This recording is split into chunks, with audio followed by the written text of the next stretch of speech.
যারা জীবিত আছে অথচ আল্লাহর কাছে মাপ চেয়ে গুনাহকে নেকিতে পরিবর্তন না করে এমনিতেই মরে গেল হঠাৎ রাত দুপুরে, হঠাৎ মরে গেল দিন দুপুরে অথবা সকাল সন্ধ্যায়, হসপিটালে অ্যাক্সিডেন্টে, বসে শুয়ে ঘুমে, দীর্ঘদিন অসুস্থ হয়ে হঠাৎ মারা গেল।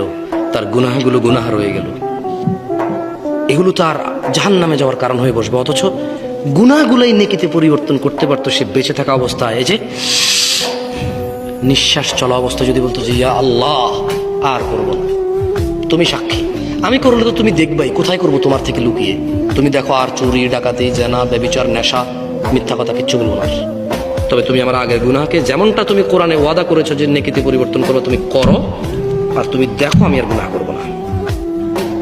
আকুলু কওলি হাযা ওয়াস্তাগফিরুল্লাহ লি ওয়া লিসাইরিল মুমিনিন ফাস্তাগফিরুহু ইন্নাহু হুয়াল গফুরুর রহিম। আমি আল্লাহর কাছে আমার জন্য এবং আপনাদের সবার জন্য ক্ষমা চাই।